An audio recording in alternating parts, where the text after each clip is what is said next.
Seja bem-vindo a mais um programa da Prime TV. Obrigado, telespectador, pela tua audiência. Obrigado por esse encontro semanal que nós temos aqui na Prime. Meu convidado de hoje, mais do que um convidado, é um amigo, Carlos Oios. Oios, super prazer poder recebê-lo aqui pela quarta vez. Sempre bom ter a televisão para que também a gente possa reencontrar os amigos, reaproximar dos amigos, um carinho enorme pelo amigo. Obrigado pela tua amizade e muito feliz de poder estar recebendo você aqui hoje para a gente poder compartilhar a tua história, falar do teu momento e, claro, também falar sobre o futuro. É recíproco, meu caro. Sabe que essa amizade vai longe ainda. Então, é um prazer enorme voltar aqui. Agora, você está num momento especial. Aliás, todas as vezes que eu encontro amigo, eu encontro amigo em momentos especiais, né? Em ciclos diferentes, né? Conta um pouco para nós, para os nossos telespectadores, qual é o momento do Oios, o que o Oios tem feito, os projetos do Oios. Eu sei que você é um cara, e a gente estava falando isso nos bastidores, você é um cara estudioso, um cara que fuça no mundo inteiro o que está acontecendo, traz para o Brasil. Quantas novidades para nós, Oios? Bom, agradeço a pergunta, agradeço a oportunidade de estar aqui, Luciano. Hoje o meu momento é um pouco diferente em algumas escalas. Falei que são ciclos. Eu sempre estou buscando aprender, eu não consigo aprender se eu não puder contribuir de alguma forma. Então eu vejo que quanto mais eu aprendo, mais eu posso contribuir. E eu sinto que eu estou no terceiro mega ciclo da minha carreira. Meu primeiro mega ciclo foram 15, 16 anos na vida corporativa aqui no Brasil e nos Estados Unidos. Depois eu comecei a empreender e essencialmente meu foco foi no Brasil. E agora nessa terceira década, por assim dizer, né? Não deu 30 anos ainda, mas eu estou entrando nesse mega ciclo de 10 anos para um posicionamento internacional. Então agora eu estou bebendo de fontes internacionais de forma sistemática, em ecossistemas, em masterminds globais, e atuando globalmente nos últimos 3 anos e meio. E isso traz, é claro, uma visibilidade muito diferente e também uma responsabilidade muito grande. E nesse momento eu venho atuando como coach executivo global até C-Level, no Brasil e lá fora, e como advisor, acompanhando empresas a nível de diretoria. Esse movimento seu de estar sempre atento com tendência internacional, sempre foi algo que te acompanhou, né, Luiz? Onde nasceu isso, essa tua curiosidade, né? Mais do que curiosidade, esse teu comprometimento com o estudo, com o desenvolvimento, né? Que é algo que sempre te marcou, né? Eu sou filho de estrangeiros, né? E meus pais são professores, doutores. Então, esse carinho que eu tenho pela educação, pelo aprendizado é muito grande. Não só de estudar, mas como ensinar, né? No final das contas, muito do trabalho de mentoria, de assessoria, é ensinar os outros a fazerem coisas que eles não estão fazendo ainda, ou despertar, ou iluminar de uma forma diferente. Então, é fato, eu sempre tive essa intranquilidade, essa curiosidade para buscar algo mais. E quando você tem acesso a uma língua estrangeira com fluência, fica muito mais fácil, você não ficar restrito pela língua e pelo que foi traduzido. A gente sempre falou nas nossas conversas sobre propósito, né? Da gente, de alguma maneira, deixar a nossa marca na vida das pessoas, né? E aquilo que você faz hoje tem essa finalidade também, né, Will? Você já treinou mais de 1000 pessoas, executivos, líderes, né? Você tem, de alguma maneira, impactado vidas e deixado a tua marca na vida das pessoas, né? Como é que você traz isso como propósito, como legado para a tua vida? Acho que se eu voltar a assistir as nossas conversas, com certeza esse propósito tem evoluído. Eu acho que com o tempo a gente se torna, pelo menos na minha experiência, muito mais humilde para ver qual que é o nosso real impacto nas pessoas. Porque impacto a gente tem imediato. Se você chegar, se fechar alguém no trânsito, você tem um impacto nessa pessoa. Se você abrir a porta para alguém com uma sacola, essa pessoa vai ter um impacto positivo, mas não necessariamente vai ter um resultado mais profundo. Então hoje a forma como eu vejo o meu propósito é bastante simples. É deixar as pessoas ter a minha intenção de influenciá-las para que elas fiquem um pouquinho melhor com a minha passagem, na vida delas de depois que eu estive lá. Antes, então teria um antes e depois. O que eu deixei para essas pessoas? E hoje, se eu sinto o que eu de fato faço com as pessoas, eu acredito que eu removo um pouco do sofrimento e da angústia que as pessoas têm. Pode parecer até algo filosófico, mas ninguém chega para buscar alta performance, o desenvolvimento empresarial, ou resolver uma questão, um dilema, se não tem algum tipo de dor emocional às vezes é uma dor financeira, às vezes é uma preocupação de longo prazo, às vezes é uma sucessão familiar. Existe angústia, existe dor, existe medo. E quando as pessoas elas terminam o processo, terminam uma reunião, você percebe que o corpo relaxa, elas respiram um pouco mais leve, a tensão dos ombros sai, o olho brilha um pouco mais. E poder trazer um pouco de alívio para as pessoas, hoje eu entendo que isso é o maior benefício que eu trago na vida das pessoas. E não dá para a gente desassociar o humanismo do mundo corporativo, né? Porque tem muito isso, né? Que vai mostrar fragilidade, você vai ter uma exposição negativa. Como é que você lida com isso nesse mundo corporativo que é tão cruel, que é o melhor que vence, que tem que ser líder, que tem que ser o cara reconhecido, um cara que não tem problema, e a gente sabe que isso nunca é verdade, né? Como é que você lida com esses dois lados no mundo corporativo especificamente, Wilson? Adorei essa pergunta por uma série de razões. Ao longo do tempo a gente evolui, a gente amadurece como a gente entende que as coisas deveriam acontecer. Você está corretíssimo, não há possibilidade de você dissociar, você separar o aspecto corporativo do aspecto humano. Nesse último mês, se eu contar 30 dias corridos para trás, eu fiz um workshop, uma imersão de um dia e 2 mini treinamentos, em que a base disso é justamente você trabalhar a sua vulnerabilidade humana, entender as suas próprias limitações e fraquezas, ter empatia pelo outro ser humano, das próprias limitações e fraquezas e dores que essa pessoa tem, e com base nisso, você conseguir ter relações verdadeiras. Quando você faz isso, você vai subindo vamos dizer assim, na escada da empresa para que você possa ter resultados que realmente façam sentido. Porque resultados não são uma consequência de processo e de tecnologia. Processo e tecnologia são importantes, mas se você não tiver as pessoas no seu melhor, não vai funcionar. E as pessoas elas vão estar no seu melhor quando elas reconhecem a humanidade que existe no outro ser humano. Isso, para mim, fundamentalmente é o que muda as empresas. E funciona. Agora, como é que muda isso na cabeça de um executivo de alta performance, que talvez ele possa até estar debaixo de uma empresa que tem uma cultura que possibilite isso, mas uma sociedade cruel, né? Uma sociedade que valoriza os bons em detrimento dos médios. Como é que trabalha essa virada de mindset na cabeça do executivo, ainda que ele esteja dentro de um ambiente seguro para isso, mas a gente sabe que o mundo funciona de outro jeito? O mundo funciona assim, de fato, na superfície. Quando a gente se aprofunda, e é uma coisa que eu tenho feito nos últimos 12 meses, me aprofundado na psicologia mais profunda do ser humano, o que nós fazemos, buscar resultados, buscar status, buscar poder, buscar dinheiro, símbolos, isso são reflexos da nossa infância e da nossa adolescência. Eu não faço processo terapêutico, mas quanto mais eu sei de psicologia, mais eu consigo ajudar as pessoas. Então, tem pessoas que são mais quietas. Por quê? Porque em algum momento elas perceberam que se elas falassem, elas seriam punidas, porque elas falaram no momento inadequado. Em 3 interações, com uma posição de autoridade, um pai, um professor, o que vai acontecer?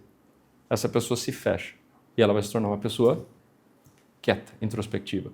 Já outra pessoa, outra criança que aprendeu que fazendo piada ela conseguia a atenção da família, ela conseguia escapar de coisas que os irmãos não conseguiam, ela aprendeu a ser a pessoa piadista. Então você começa a entender que a personalidade se forma nesses anos formativos.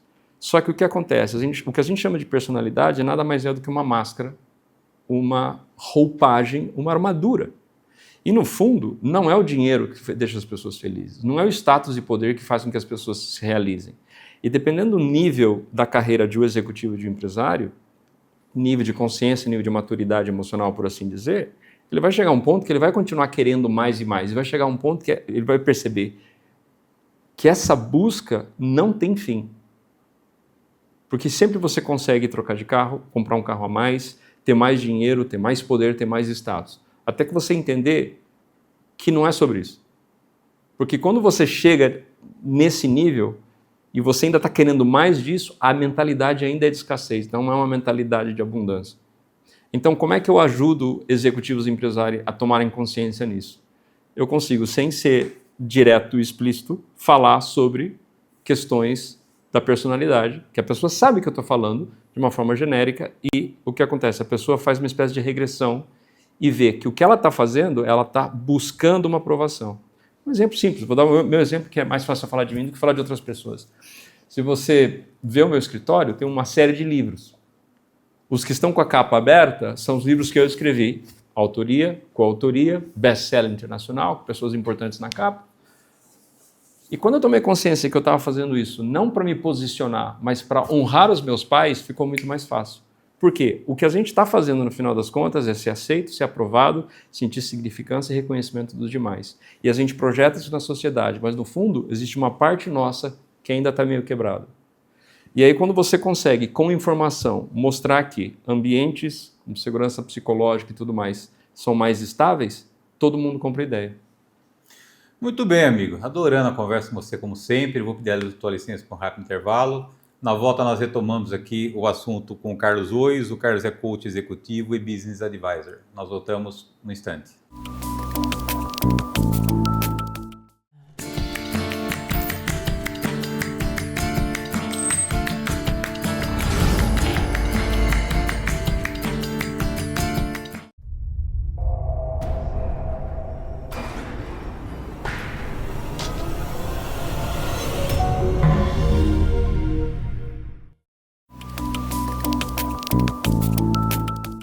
Voltamos. Nosso convidado de hoje é o Carlos Oios. O Oios é coach executivo e business advisor. Eu tinha uma outra direção para esse segundo bloco, mas eu quero voltar para o tema que nós encerramos no primeiro bloco, que fala muito da questão da máscara, que é a personalidade, que no fundo, existem coisas mais profundas, né?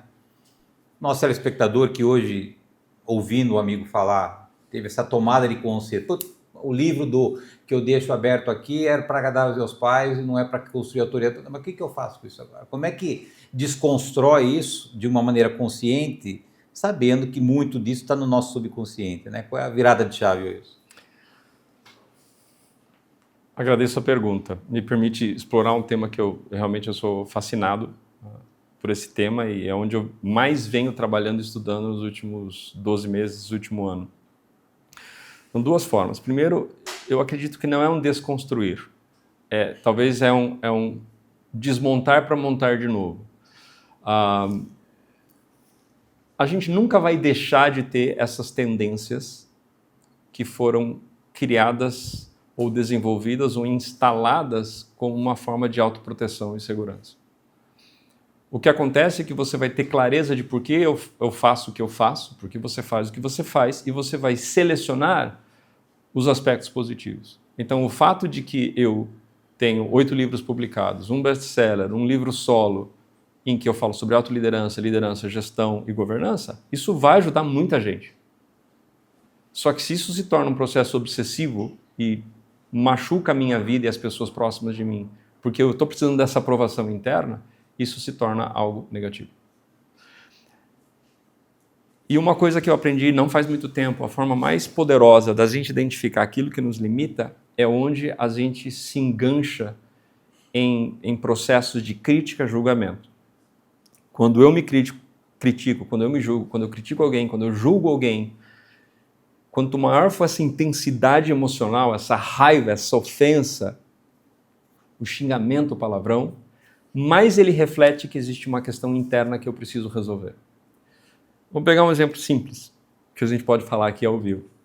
Quando alguém me corta no trânsito e eu xingo essa pessoa, eu ofenso, ou eu tenho uma ofensa, mesmo que eu não fale nada, mas eu sinto, né? Eu estou levantando o dedo dentro da minha cabeça, mesmo que eu não faça nada com a minha mão, eu estou fazendo duas coisas. Eu estou fazendo uma confissão e eu estou fazendo um reconhecimento.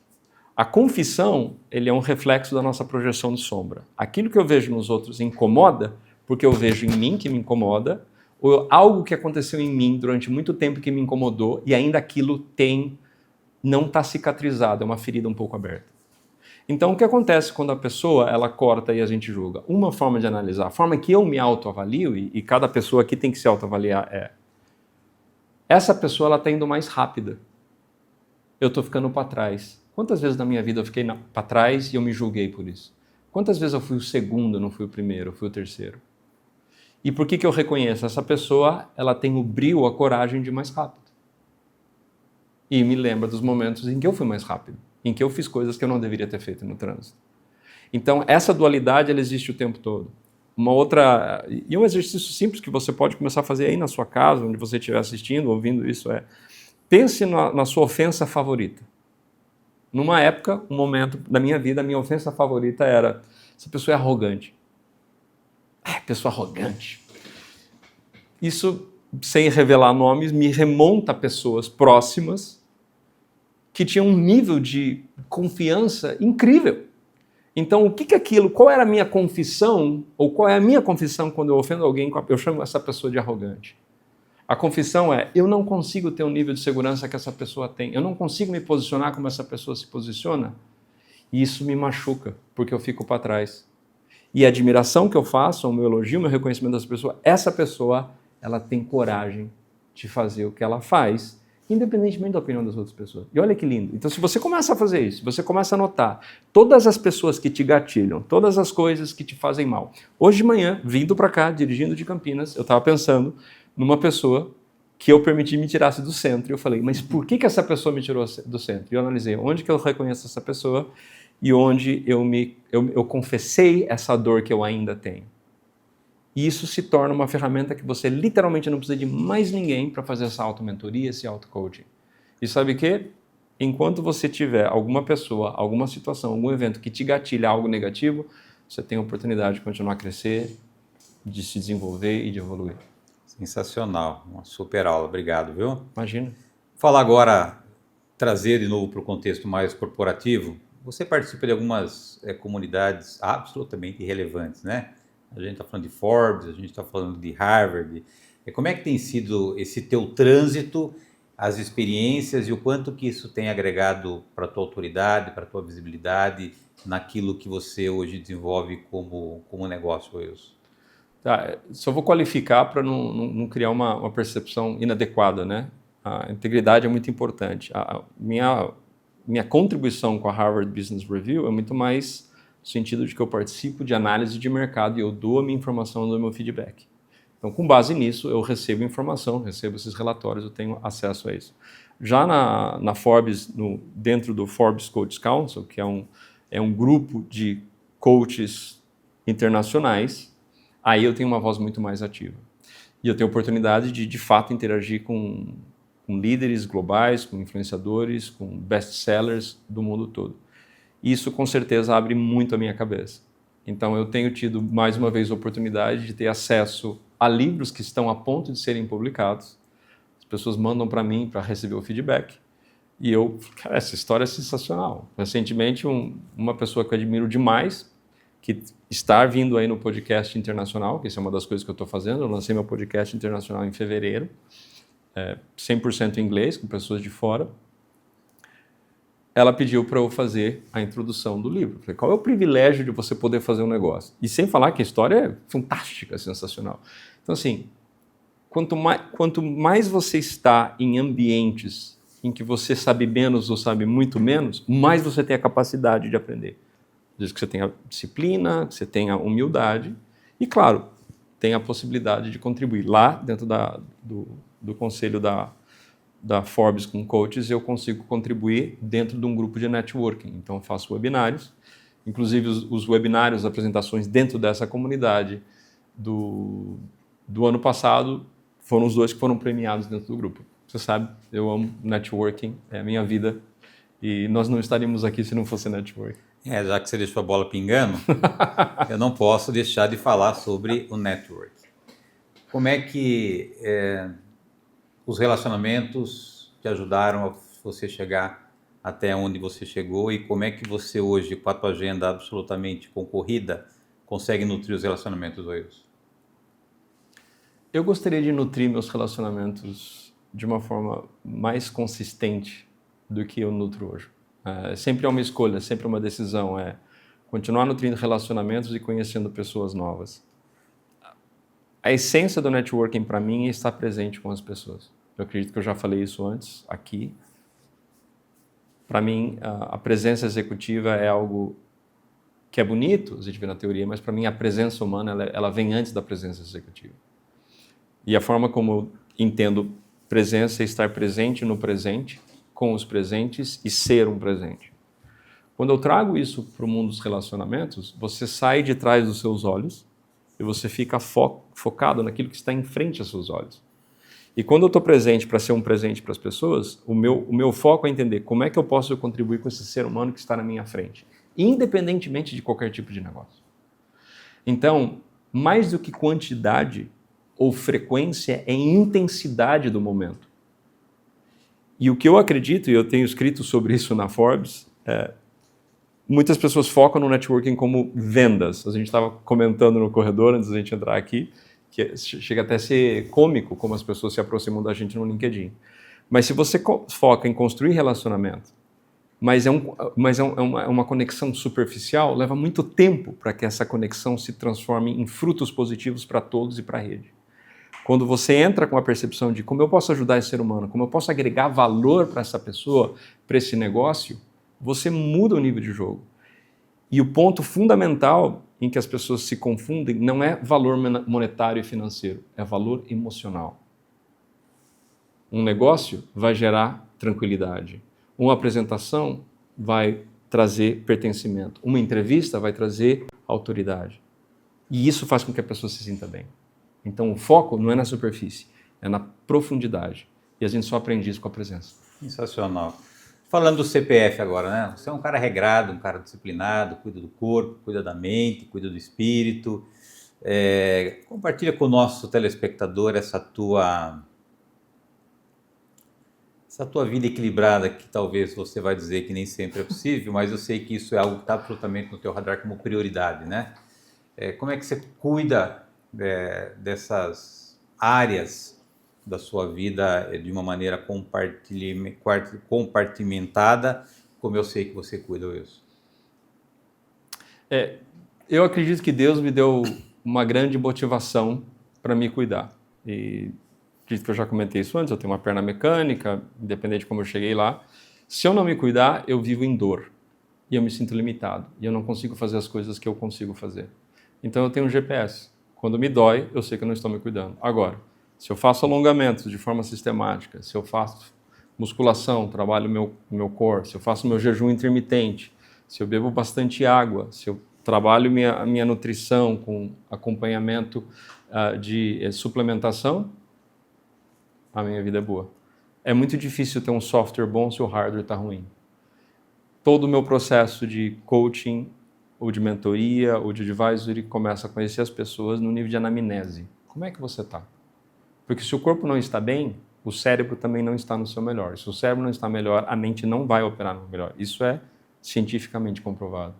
Então, você quer aumentar uma alta performance? Foca no seu corpo primeiro.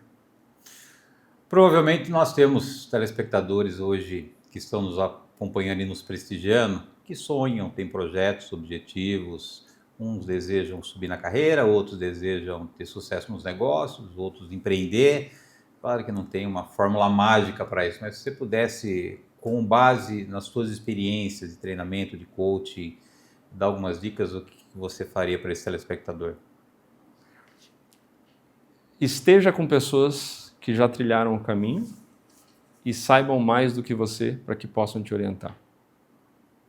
Isso pode ser um ecossistema, pode ser uma comunidade, pode ser uma mentoria, pode ser um coach. Por quê? Porque isso é um atalho. Eu investi muito em mim e continuo investindo muito em mim. Quanto mais eu invisto, mais resultado eu tenho. Os piores momentos da minha vida, da carreira, é quando eu achava que eu sabia e eu tinha certeza do próximo passo, até descobrir que não, até que eu quebrei a cara. Então, a melhor forma de você fazer isso é ter atalhos. E o atalho tem alguém que sabe o caminho. Contrate a melhor pessoa que você puder contratar. Entre na melhor mentoria, no melhor ecossistema, na melhor comunidade que você possa participar. Esteja com os grandes. E busque clareza de qual é a sua visão de longo prazo e o próximo passo. Quando você tem clareza da visão de longo prazo e o próximo passo, as coisas, eventualmente, elas vão dar certo. Normalmente não é no tempo que a gente imagina. Só que é muito difícil caminhar sozinho. É muito difícil caminhar sozinho. Então esteja perto dos grandes. Ou minimamente pessoas que saibam mais do que você. Sensacional, adorei poder reencontrar o amigo e poder de novo aprender com as nossas conversas. Obrigado, Wilson. Igualmente, meu caro. Gratidão. Obrigado, telespectador, pela tua audiência. Obrigado por esse encontro semanal que nós temos aqui na Prime. Lembrando que o programa Ineto vai ao ar toda terça-feira, 9h30 da noite. Aguardo vocês na próxima semana. Até lá. Programa Prime Leads. Um oferecimento JC Gestão de Riscos. Qualidade tem nome.